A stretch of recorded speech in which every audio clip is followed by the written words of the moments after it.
आदाब नमस्कार, मैं हूं सांसेफी। आप देख रहे हैं India news track. Uttar Pradesh की मौलाना मोहम्मद अली जौहर यूनिवर्सिटी को लेकर सियासत गर्मा गई है। यूनिवर्सिटी पर उत्तर प्रदेश सरकार की कार्रवाई के मुद्दे को लेकर समाजवादी पार्टी के राष्ट्रीय सचिव सुफियान अली कुरैशी ने प्रेस कॉन्फ्रेंस कर अपनी प्रतिक्रिया दी है। सुफियान अली कुरैशी ने कहा कि मौलाना मोहम्मद अली जौहर महान स्वतंत्रता सेनानी थे और उनकी देशभक्ति पर किसी भी तरह का सवाल नहीं उठाया जा सकता। उन्होंने कहा कि मोहम्मद अली जौहर यूनिवर्सिटी सिर्फ एक शिक्षण संस्थान नहीं बल्कि शिक्षा, संविधान और लोकतांत्रिक मूल्यों से जुड़ा एक महत्वपूर्ण संस्थान है। सुफियान अली कुरैशी ने आरोप लगाया है कि यूनिवर्सिटी को निशाना बनाया जा रहा है। उन्होंने सवाल उठाते हुए कहा कि अगर ऐसे ही मुद्दे दूसरे संस्थानों में भी मौजूद हैं तो कार्रवाई केवल एक संस्थान के खिलाफ क्यों। वहीं उन्होंने कहा कि उन्हें न्यायपालिका पर पूरा भरोसा है और उन्हें उम्मीद है कि अदालत से यूनिवर्सिटी और आजम खां को न्याय मिलेगा। सुफियान अली कुरैशी ने यह भी कहा कि संवैधानिक दायरे में रहकर विरोध जारी रहेगा और यूनिवर्सिटी की रक्षा के लिए हर संभव प्रयास किया जाएगा। अब इस पूरे मामले में आगे क्या कार्रवाई होती है और अदालत का रुख क्या रहता है, ये देखने वाली बात होगी। ऐसी ही महत्वपूर्ण खबरों के लिए जुड़े रहिए इंडिया न्यूज ट्रैक के साथ। इस पूरे मामले को लेकर सुनिए क्या कुछ कहा सुफियान अली कुरैशी ने। सबसे पहले अपना परिचय बता दें।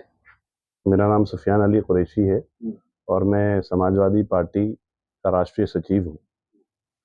आज जो प्रेस कॉन्फ्रेंस जो आप कर रहे हैं, किन मुद्दे को लेकर कर रहे हैं, उसके बारे में देखिए, मौलाना मोहम्मद अली जौहर यूनिवर्सिटी का जो मुद्दा है मैं उस पर बात करना चाहता हूँ।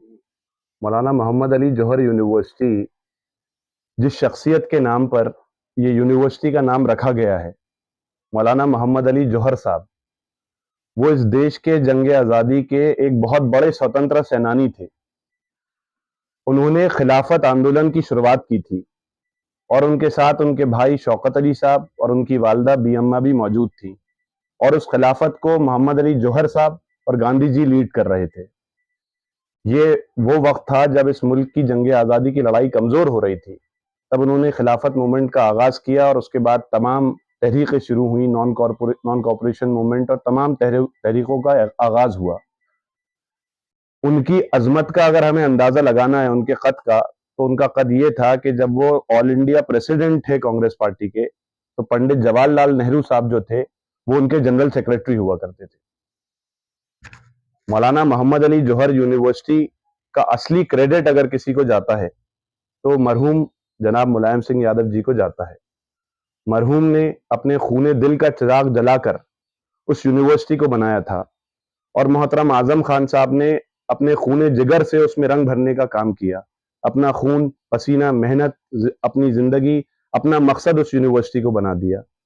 और मरहूम मोहतरम अजीज कुरैशी साहब ने अपनी सियासी करियर का कुर्बानी दे दी, अपनी गवर्नरशिप की कुर्बानी दे दी और उस यूनिवर्सिटी को अप्रूवल दिया जो पिछले 8 या 10 सालों से पेंडिंग पड़ा हुआ था और 2 गवर्नर्स उस पर अपना अप्रूवल नहीं दे रहे थे।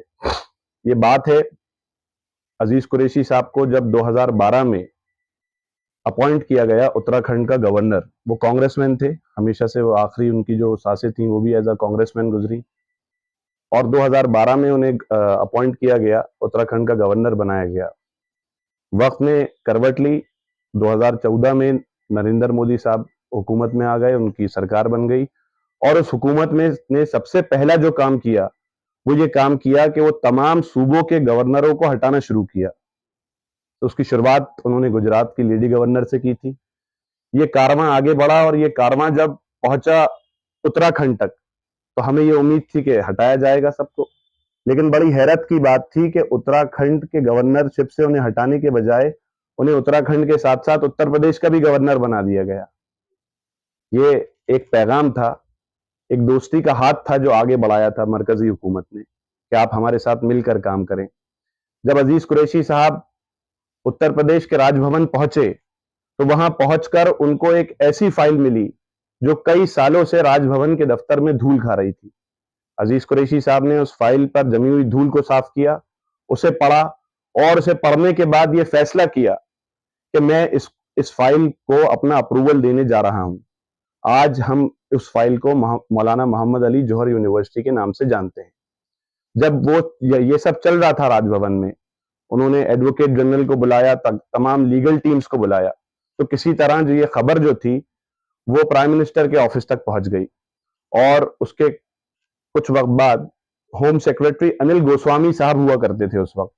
तो अनिल गोस्वामी साहब ने उनको टेलीफोन किया और कहा कि सर आप ये काम ना करिए, आप मोहम्मद अली जौहर यूनिवर्सिटी को अप्रूवल मत दीजिए और मौजूदा हुकूमत को गिराने के लिए हमारी मदद करिए।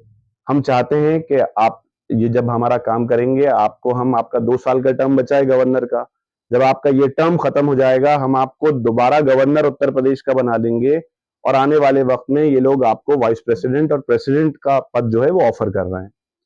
मैं उस कमरे में बैठा था जब अनिल गोस्वामी साहब का फोन आया अजीज कुरैशी साहब के साथ। मैं चश्मदीद गवाह हूं, उन्होंने जवाब दिया और जवाब देते हुए उन्होंने कहा कि मैं एक बेहद सेकुलर इंसान हूं। बहुत सेकुलर इंसान हूं, वो इसलिए हूं क्योंकि जिस कॉन्स्टिट्यूएंसी से सन 72 में मैंने अपना पहला चुनाव लड़ा था, सीहोर से, मध्य प्रदेश में एक कॉन्स्टिट्यूएंसी है, वहां की मुस्लिम आबादी जो है वो आज भी 8-10% है, तकरीबन 10-12% होगी आज भी, उस वक्त और कम होगी। तो ये मैंने वहां से अपना चुनाव लड़ा है और अपनी जिंदगी में जितने काम मैंने मुसलमानों के किए हैं उससे कई ज्यादा काम मैंने हिंदू भाइयों के किए हैं और मेरे ज्यादातर दोस्त भी हिंदू हैं। लेकिन मैं एक मुसलमान भी हूं जिस पे मुझे बड़ा फख्र महसूस होता है। एक हिंदुस्तानी मुसलमान हूं और उस हिंदुस्तानी मुसलमान होने की हैसियत से आपने जब मुझसे ये बात कही कि मैं अपना गवर्नर, आप मुझे दोबारा बना देंगे, इस यूनिवर्सिटी के बिल को अप्रूवल मत दो, तो आपने मेरे ईमान को जगा दिया।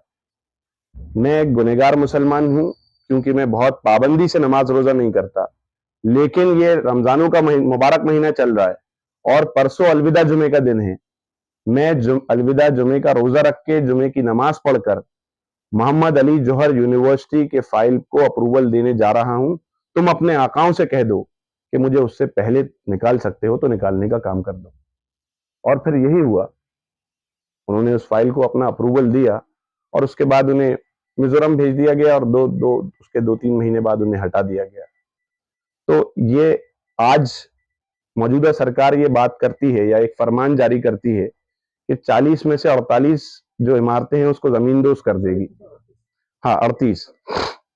तो 38 इमारतों को अगर वो जमींदोज करने की बात करती है तो मैं ये सवाल पूछना चाहता हूं कि जिसने ये फरमान जारी किया या डीएम रामपुर जो हैं, क्या उनके आवास का नक्शा पास है या मुख्यमंत्री उत्तर प्रदेश का जो आवास है उसका नक्शा पास है? अगर आपको इस तरह से अगर आपको जमींदोज करनी है चीजें तो आप शराब के ठेकों को जमींदोज करें, आप बेहयाई के अड्डों को जमींदोज करें, लेकिन आप ये नहीं चाहते। आपसे मेरी मुराद है उत्तर प्रदेश हुकूमत ये नहीं चाहती कि वहां के यहाँ की आवाम के हाथ में कलम हो। वो चाहते हैं कि बच्चों से कलम छीनकर, किताब छीनकर उनके हाथों में सियासी औजार दे दें ताकि वो हमें आपस में मजहब में बांट दें और दोबारा इख्तियार में आते रहें। ये इनकी कोशिश है और ये फरमान मुझे याद दिलाता है एक वक्त जब हिंदुस्तान को सोने की चिड़िया कहा जाता था, तब एक बहुत विशाल यूनिवर्सिटी हुआ करती थी जो बुद्धिस्टों ने बनाई थी जिसका नाम था नालंदा यूनिवर्सिटी। तारीख गवाह है, हिंदुस्तान ने उस यूनिवर्सिटी को जलते हुए देखा है। इनका मकसद है कि ये एक दूसरी नालंदा यूनिवर्सिटी बनाना चाहते हैं, मोहम्मद अली जौहर यूनिवर्सिटी को। लेकिन मैं इन लोगों से ये अपील करता हूं और ये कहता हूं कि आप सनातनी कहते हैं अपने आप को, आप अपने आप को सनातनी कहते हैं और आप माँ सरस्वती जो हैं, हिंदू धर्म में माँ सरस्वती जो हैं वो ज्ञान की देवी हैं। तो आप अपने धर्म का पालन करें। आप यूनिवर्सिटी को बुलडोज कर रहे हैं तो आप एक ज्ञान के मंदिर को तोड़ रहे हैं। और जो लोग ऐसे फरमान जारी कर रहे हैं कि वो मोहम्मद अली जौहर यूनिवर्सिटी को जमींदोज कर देंगे, वो मोहम्मद अली जौहर साहब के पैरों के धूल के बराबर भी नहीं है। उनकी हैसियत, मोहम्मद अली जौहर साहब की जो शख्सियत थी वो उनके पैरों के धूल के बराबर भी नहीं है, चाहे वो डीएम हो, सीएम हो, कोई भी हो। और मैं और समाजवादी पार्टी वहां उस यूनिवर्सिटी को, उस इमारत को कोई ईंट और पत्थर की इमारत नहीं समझती। ये हमारा सियासी मसला है, तालीमी मसला है और आने वाले वक्त में ये हिंदुस्तान के नौजवानों का मुस्तकबिल का सवाल है। हम चाहते हैं, हमारी लड़ाई बहुत साफ है इसमें। इनकी लड़ाई है, ये चाहते हैं लड़ाई और पढ़ाई की लड़ाई है। बीजेपी के लोग लड़ाई की तरफ हैं और हम लोग पढ़ाई की तरफ हैं। तो हमने पढ़ाई का साथ दिया है और हमें पूरा यकीन है कि हम इस लड़ाई में जीतेंगे। हमें कानूनी लड़ाई लड़ेंगे, हमें न्यायालयों पे भरोसा है पूरी तरह से, बहुत ही संवैधानिक तौर से अपना एहतजाज दर्ज करेंगे और अगर ज़रूरत पड़ी तो इस चीज़ के लिए मेरे बड़ों ने कुर्बानी दी है, मैं हर तरह की कुर्बानी देने के लिए तैयार हूँ। सर एक सवाल ये है, एक तो उस यूनिवर्सिटी का नाम मुस्लिम, उसे बनाने वाले का नाम मुस्लिम, उसे जिसने फाइल को साइन किया, जिसने फाइल पास किया वो मुस्लिम। आपको क्या लगता है मुसलमानों से नफरत की एक वजह ही इस यूनिवर्सिटी को डिमोलिश करने की तैयारी है? और मुलायम या सिंह वाकई में असली मैं तो आपको बता रहा हूँ मरहूम कराते वो बेचारे मरहूम नहीं मरहूम विरोधी हैं, वो भी बेचारे को वही कहते थे। तो क्या नफरत है इसमें? आपको लगता है नफरत कहीं दिख रही है या एक उनको लगता है कि नहीं लीगल है इसलिए नफरत नजर आती है आपको? देखिए, जो लोग, मैं आपसे कह रहा हूँ ना, मौलाना मोहम्मद अली जौहर साहब इतनी अजीम शख्सियत थे कि आप अजय सिंह भिस साहब हो या कोई भी उन जैसे 36 हो 25 हो, उनकी हैसियत ये नहीं है कि वो मौलाना मोहम्मद अली जौहर साहब की पैरों के धूल के बराबर भी हो। और बात रही मौलाना मोहम्मद अली जौहर यूनिवर्सिटी की, तो इसकी बुनियाद तो नेताजी ने रखी है, मरहूम मुलायम सिंह यादव जी ने रखी है। आपको इस बात से कैसे तकलीफ हो सकती है? लेकिन एक सवाल ये है कि अब जो कहा जा रहा है कि उसके नक्शा पास नहीं थे, लीगली तौर पर ठीक नहीं है, तो फिर उनकी जो डेमोलिशन की कार्रवाई है फिर तो आप उसको एक जवाब दे देंगे। वो यूनिवर्सिटी आती नहीं थी उस इलाके में, आरडीए के क्षेत्र में आती नहीं थी। अगर वो अब आ रही है तो इनको तो ये नोटिस भेजना चाहिए था कि सर आप यूनिवर्सिटी को भेजना चाहिए था, वीसी को, कि आपने ये उस वक्त हमारे इलाके में आता नहीं था, अब आने लगा, अब आप इसकी इजाजत ले लो। होना तो ये चाहिए था। आप नोटिस दे रहे हो कि आप हम इसे जमींदोज कर देंगे हम। मैंने आपसे कहा ना, ये लोग नहीं चाहते कि यहाँ हिंदुस्तान के नौजवानों के हाथों में कलम और किताब देखना नहीं चाहते। ये चाहते हैं कि आपके हाथ में हथियार हो, औजार हो, हम एक दूसरे से लड़ें, एक दूसरे को मारें, मजहब के नाम पे लड़ते रहें। ये तो आपका आरोप है। दरअसल वो तो ये कहते हैं कि हम भी कोई लीगल चीजें जो गैर कानूनी तौर पर बनी हुई है हम उसको देखना नहीं चाहते। इलीगल तो है ही नहीं ना, कहां से इलीगल है? अगर रामपुर डेवलपमेंट अथॉरिटी के अंडर वो एरिया नहीं आता था तो इलीगल कैसे हो गया? अभी कुछ वक्त पहले अगर वो एरिया आ गया उस आरडीए के अंडर तो आप परमिशन दे दो। कौन सी 35-40 इमारतें हैं, 35-40 फ्लोर्स हैं उस पे? और प्रॉब्लम आपको सिर्फ यूनिवर्सिटी से है, प्रॉब्लम आपको यूनिवर्सिटी से 6 महीने बाद चुनाव है। आप सिर्फ चाहते हो कि आप फिरका परस्ती फैलाओ और फिरका परस्ती फैलाकर आप किसी ना किसी तरह दोबारा इख्तियार में आते रहो। सर बहुत से लोग कहते हैं इनका हिंदू मुस्लिम से कोई लेना देना नहीं है, वो अच्छे लोग हैं, ठीक ठाक लोग हैं, कोई नफरत की बात नहीं करते। उनका कहना यह है वो हुकूमत